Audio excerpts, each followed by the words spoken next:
again, everybody. Welcome to Tiger Sidelines alongside Dave Manner and Gabe DeArmond. I'm Bo Bayman. Well, let's just face facts. A week ago, we taped on Tuesday morning, so Dave could go to the SEC tournament. So that's kind of where we'll start this timeline now that the whole world has changed. Tuesday morning, we're getting ready for the SEC basketball tournament. We're getting ready for March Madness. You get to Nashville.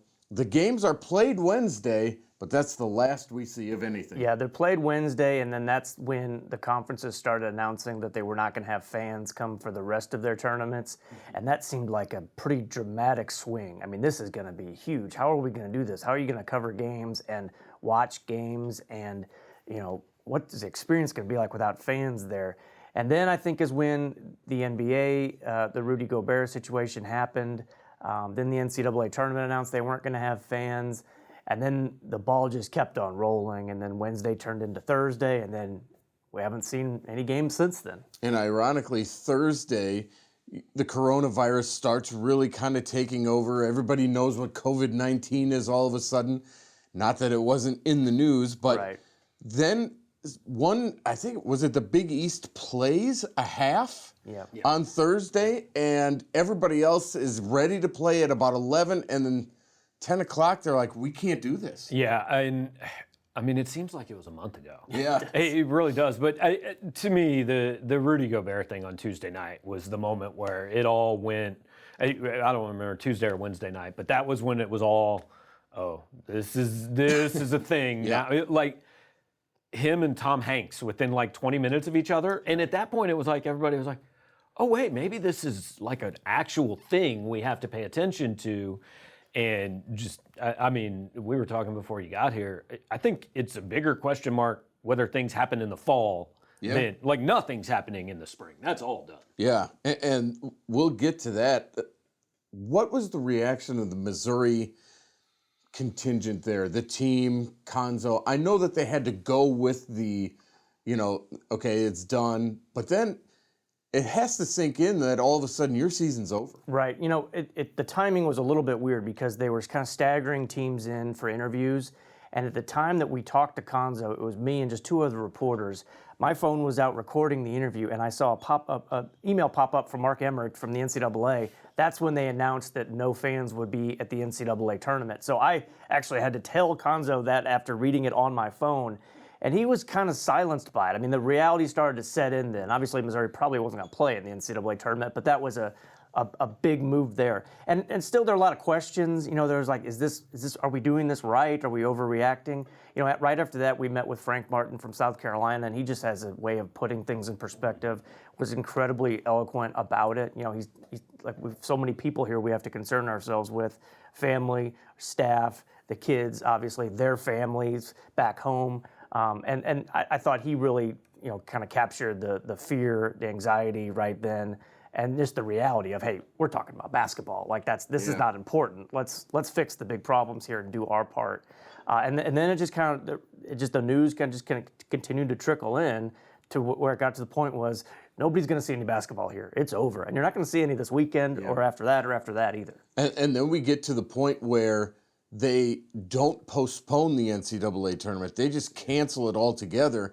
And that was another step during the week and closer to the weekend of, holy smokes, this is going to be a while. I was surprised, honestly, by how long some of the different things took to cancel. And it was almost like nobody wanted to be the first one, right? I mean, all these tournaments, I think, were kind of waiting to say, if the NCAA does something, then we can all do something. But we don't want to be, I mean, the Ivy League took a ton of heat for being the first ones. And when you stop and think about it, like if there's one conference I trust to be smart about things, it's probably those guys, right? But everybody was like, oh, they're overreacting. And then everybody followed suit. But then it trickles down to, I mean, we didn't find out Missouri was canceling spring football practice on Monday until about an hour before. Right. And it was almost like, well, until somebody tells us we can't do it, we're going to do it. And it's the same, Misha, we're going to do it. We really can't do this. And it's going to trickle down to, I'm interested to see posts from last night, St. Patrick's Day. Like, places are going to have to close because people aren't going to do this until they're told they're not allowed to do it. Yeah, absolutely. I mean, it's totally a different world now. I can imagine that when you got in the car to come back, that was a kind of a bizarre ride. It was. You spent 2 days in Nashville, and honestly, I was in the media room during the two opening games. I didn't really watch any of them. I didn't watch any basketball, at least in person. And probably maybe a good thing because there were a lot of fans in there, and who knows if anybody was carrying the virus at that point. But it was really surreal. That's the only way you can really describe it. I mean, everybody is just, even more so, we're just staring at our phones because there's constant news updates and constant updates of celebrities that have caught this thing. It's really surreal. We're just waiting to see what's canceled next, and at this point, there's not much more they can cancel. Yeah. I mean, it's going to be until stuff in the fall. Well, and I'm curious, like in some ways, like and Mitchell Forty went down there for us. Dave was there. If you just go and you cover an SEC basketball tournament, like that happens every year, Right. But you guys go down there and you walk out probably going, I'm never going to cover anything like this again. Yeah.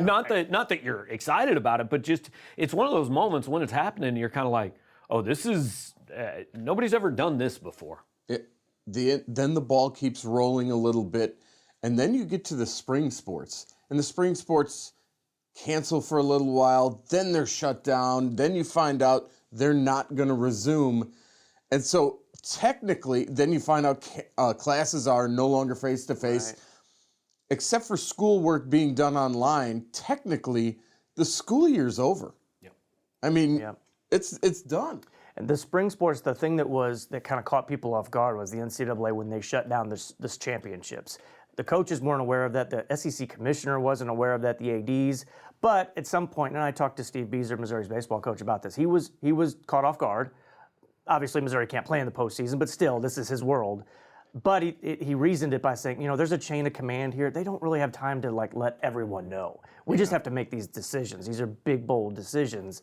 But then everybody was in limbo because the games weren't really canceled leading up to that. So what's the point of having games and conference tournaments if there's no national championship? And then gradually those things, got erased too. Well, and I think my first reaction was, why are we canceling this? Why not postpone it? But then somebody I talked to brought up a good point. If you just postpone it, these teams are going to keep practicing. Right. And you're going to keep having 60 guys together in a locker room and all that. By canceling it, it's, hey, you can't practice. You can't do any of this stuff that the doctors and scientists are saying you shouldn't be doing. And that was the interesting thing when it came out, because it came out early. A lot of people were questioning, why are we canceling the College World Series already? It's not until mid-June. Well, as we've progressed here in the last 8 days, now you can kind of see why they did it. Right. There's a lot of logistics involved too. I mean, hotel, travel, all of that. I don't think the NCAA wanted to contribute to these jam-packed airports and just all the confusion going on. And the practice part's a good point. Now that the campuses are closed and you can't have contact with your athletes, I mean, they pretty much had to say, okay, goodbye. Here's a workout plan. We'll see you in April maybe. And for some sports like golf, I talked to Stephanie Priestmeyer, just go out on the course. Just go play. Baseball is different. Pitchers have to be on a training regimen with their arms. And also you can't tell pitchers, hey, bye for a month, we'll see you in April and we'll get back on the mound and start pitching again. It doesn't work like that in that sport. So it's really complicated. It's very different sport to sport. And ironically, Missouri, who is ineligible for the SEC tournament in baseball and softball, was playing pretty well. The baseball team had won a bunch in a row. The softball team swept Ole Miss, so they were tied with Florida at 3-0 in the SEC. It was a good start, and all of a sudden, it's just done. And then you see all these posts from seniors and stuff that are saying, can't believe this is the way it's over. Right. Look, two things can be true at once. We understand why they did it, and it's too bad. Like you can think this sucks and not be saying that a softball game is more important than human life. I mean, I wrote something last week. If your career ends because somebody beat you, like that's sports. The other guy was better, so be it. But having it end this way that's got to be tough to take. I mean, the only comparison that I think anybody's been able to make, imagine if you were a U.S. Olympian in 1980. And you had trained for 4 years, and all of a sudden, something completely beyond your control, we're not going. Right. Well, guess what? 4 years from now, you can't do this again. Right. I mean, and the Olympics this summer are very much in question. I mean, these people have trained their whole lives for this, and most of them in 4 years are not going to be in a position to be able to do it again. Right. And to have it taken away that way, that's rough. And we should bring this up because a lot of people are asking, what does this mean for the postseason bans for softball and baseball? We don't know yet. I mean, that's the bottom line. Jim Sturk will ask the question. He's kind of waiting for the time. Said he has asked the question, I think. But we're kind of waiting. It's kind of because we're in this and I think Missouri understands it's not the NCAA's priority right now. Right. You know, and I've talked to both head coaches. They can't see a way logically that this would carry over to next year. But it's also the NCAA, so you never really know. But I just don't see how. The last violation was like in 2015. And you're going to take away the 2021 postseason for that. And remember, it's just one athlete in both sports that were active at the time. We're not talking about some grand, scheme by both teams where 30 kids were cheating. I just think at some point, and I don't want to say the NCAA has to have a heart because we know it really doesn't, but they've got to take into consideration, hey, this is a crazy thing happened. Let's all move on. And it's not having a heart, it's common sense. I mean, because you'd be talking about at that point 2 classes that the NCAA has basically said, yeah, you don't have anything to do with this, but we just wrecked your career. Right. I mean, 2 complete classes. You can't. It won't happen. It will be time served, and move on when eventually they play again. And nobody knows when that will be. I mean, that could certainly be in the summer. And the other part of that is football. Football already served its penance, so... Well, part of it, recruiting penalties, which actually, I went back and read the document, aren't supposed to be until the 2020-21 academic year. Right. So, these recruiting penalties, none of them were planned to start till August anyway. So a lot of people have been saying, well, this is good. We can just serve these 7 weeks now. No, you can't. You can't, because the whole point is, A, it has to be 7 weeks where other people have the opportunity to recruit. But B, Missouri agreed we don't want these until next year. So it puts Eli Drinkwitz in a place where now they can't recruit for a month. And this time next year, I mean, they're probably not going to be on the road this time next year. So this fall, they're going to have to recruit 3 classes at once. Yeah. Let me just get personal with you guys for a second. What does this mean for your job now that this stuff is over? It means we better get creative. It's a challenge. I mean, it's not just for my company. It's a little bit different than Gabe's, where it's just all Mizzou. The Cardinals are a big deal. The Blues were getting ready for the playoffs. We have a lot of reporters here that are kind of brainstorming and figuring out what we can do. There's going to be stories. We know that. The access is going to be a problem, especially when you're talking about college athletes. Because, listen, most of Mizzou's athletes, they're not here anymore. Right. They're gone. They've gone home. They don't even have contact with their coaches, much less guys like us. So, that is going to be a challenge. But the good news is there's a lot of probably interesting stories about these coaches who are just kind of sitting around for a while. So maybe they'll open up a little bit. But we'll figure out a plan. We'll see. The other good news is, look, people are just sitting at home. They're going to spend more time online, looking for things. And I think, and everybody here realizes this, in the grand scheme of things, what we can find to write about doesn't much matter. I've got a friend who works for Rivals, and his wife is a pediatric nurse, and he was complaining about how to do his job the other day. And she said, you work for Rivals? This doesn't matter at all. You need to shut up. And now that there are cases in Boone County and in Cole County, we saw some in Springfield, obviously, where you can watch the show. I mean, the doctors, the nurses, the housekeepers, all the people working on the front lines are way more important. And these are people that are going to work going, look, I'm going to get sick. Yes. There's no way around it. I'm getting sick. And they know it, and they continue to do it. And so our hats off to them, no doubt about it. The other thing going forward is the unknown. And that's what I think fans, when you have the NBA stop, and then you have the tournament stop, and everything stops, the unknown of when to come back. I thought golf might come back first because it's such an individual sport. Now they've pushed into May where they've canceled. NASCAR is canceled. UFC is canceled. There's really nothing going on except for a few Russian sports are still going on. Yeah, does it come down to how good are we going to be at the social distancing to keep these crowds down so that you can get a handle on this, so that at some point, whether it's Major League Baseball or the NFL is ready to, say game on again.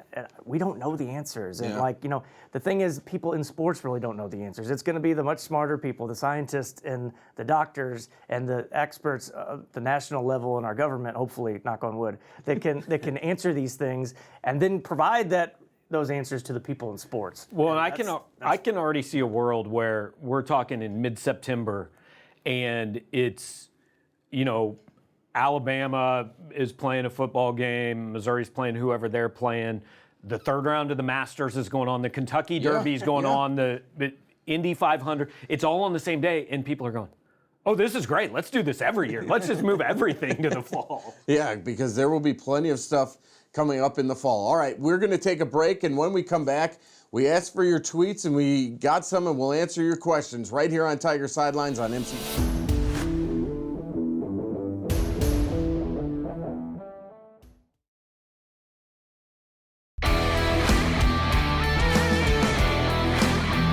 Welcome back, everybody. This is Tiger Sidelines. Gabe DeArmond, Dave Matter, and I'm Bo Bayman in the middle of COVID-19 takeover. And was at the store the other day, saw Dave there, and this was before the social distancing, and the little boy went up to Dave and said, "Mr. Matter, are you going to have Tiger Sidelines?" And he said, "Don't you worry, we will have Tiger Sidelines." And so that's why we are here. The tweets come in at Tiger Sidelines. I'm 39 years old. If I live to be 100, will I see Mizzou basketball make a Final Four appearance? I mean, that's 61 years. They've been doing this thing for 81, and Mizzou hasn't made it. So the odds say, yeah, probably not, but who knows? Are we going to have a Final Four? Right. I don't know. Sure, why just not? claim one this year. KU's trying to say they're national champs. Missouri should just say, hey, we made the Final Four. They had a favorable matchup. You can't. It's hard to win 3 times against one team. Beat A&M. Already beaten Auburn. Right. Then who was it? LSU. You played well against them. Yeah. Kentucky, you haven't beaten in a while, but yeah, they were going. Yeah. They were due. Scott says, who you got, civilization or coronavirus? Oh, man, in Italy, I'd think they might say coronavirus. Yeah, I did see a mock bracket. It was just it was March Madness, coronavirus, and coronavirus advanced. Yeah, that makes sense. Scott, thanks for the tweet. And then Steven says, what are your favorite non-Dave Matter books about sports? I saw those. I didn't know there were any. I really I appreciate this, acknowledging that there's 2 classes of sports books. I really should have thought more about this. Boys in the Boat is really good. That's about like Olympic rowing. It sounds not good, but it's amazing. There was a Paul Azinger book about the Ryder Cup that I read, back when they had their pods and all that. That was really good. I still love Season on the Brink when John Feinstein covered Indiana basketball for a year and got just unmatched access to Bob Knight. And then Bob Knight hated John Feinstein forever after that. But it was a great book. Yeah, it's great. Jason says, do you think it's safe for sports to return with no fans in a month or two? And do you think they should? There is zero chance anyone at this table is in any way qualified to answer this question. I mean, I appreciate that you want our opinions, but nobody knows. And this is what we're all wondering when just nobody knows. And when the president says July or August, that threw up a red flag to, I think, a lot of people. And you have to remember, too, to me, one of the first ones to come back, I think, might be baseball, but they're going to have to practice again. I mean, they got to have spring training practically all over again. They were also the last major organization to stop things. I mean, they were playing practice games while the NBA was shutting down important regular season games. So I'm not sure if I trust Major League Baseball to make the best judgment here. What one Mizzou event would you like to watch on loop over and over again? Me, Armageddon in Arrowhead. I actually watched that last night. I had never seen the TV broadcast because we were there. I'd seen highlights. I watched it last night with a friend.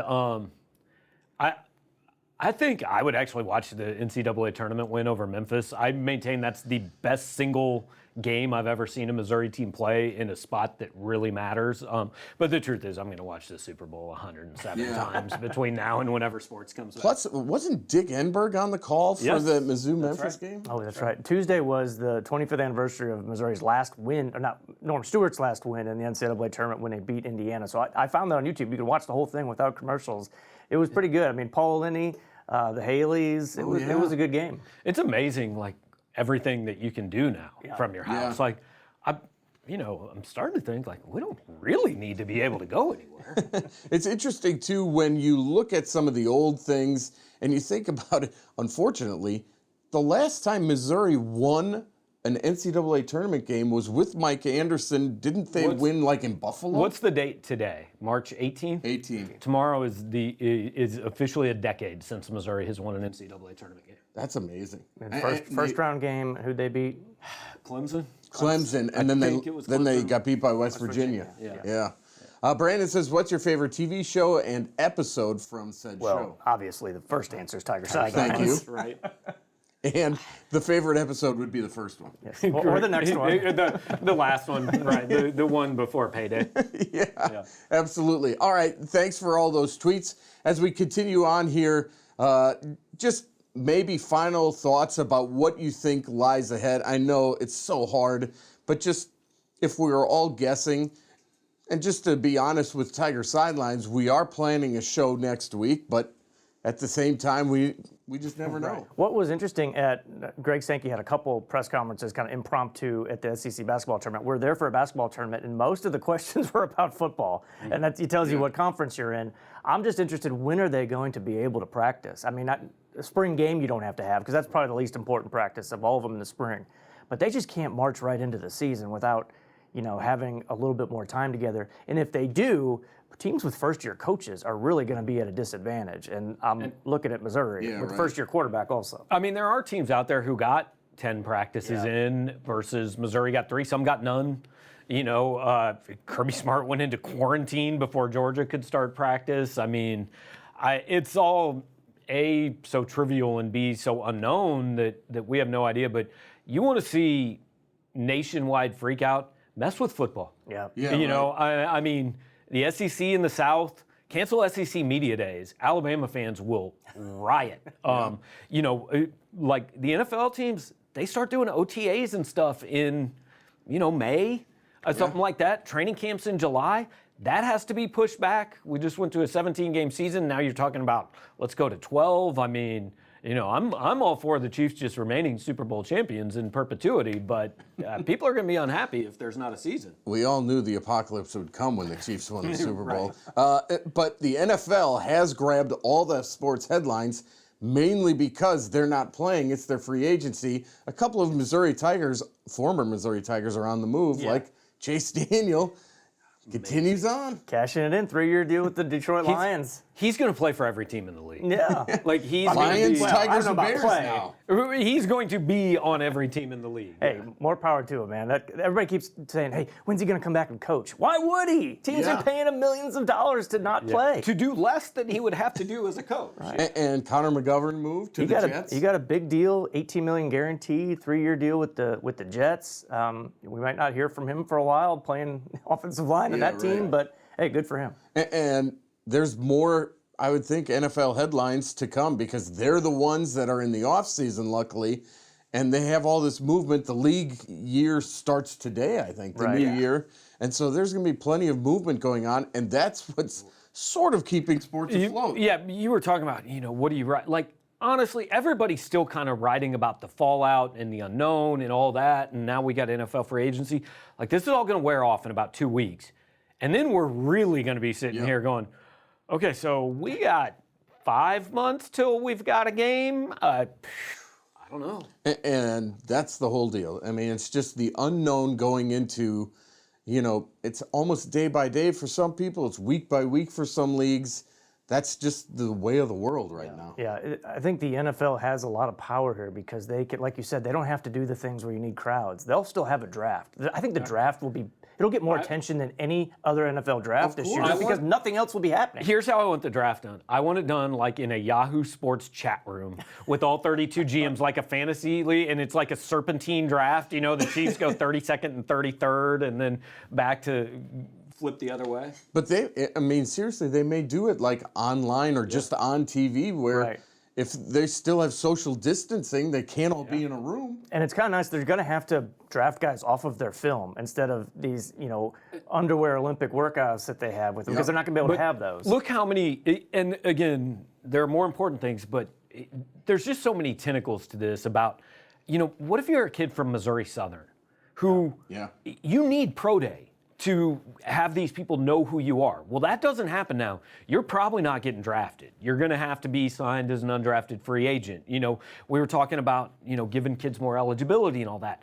You got a bunch of high school kids right now who can't take visits, can't really be recruited by coaches at all, can't figure out what school they like, how far down the road does that go? I mean, there's a lot of parts of this that people don't really probably even think about. And we didn't touch on that. They have not reinstated eligibility to people who lost it. And Gabe, I saw you made this point. Like, take a team like Vanderbilt basketball. Well, their season was over on Wednesday night when they lost.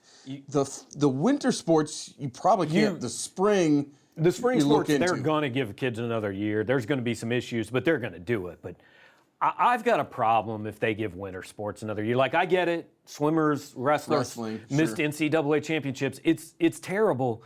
But you don't get a whole nother year. You played 95% of your season. I don't really understand it. I mean, like, you take like a guy like Reed Nick, and I think in his mind, this was his senior year. He doesn't want. I don't think he wants to come back and go through all of this again. And maybe he does, but he's getting ready to graduate if there is graduation. Yeah. But in other schools, is it really fair? What if a team doesn't have seniors? And they don't have NBA prospects, but just a good, solid team. Is that fair to let them just kind of have a redo? The big argument really is basketball. You're talking about 69 teams out of 355. Right. I mean, like, yeah, technically Missouri can say, we still had a chance. Our season got in.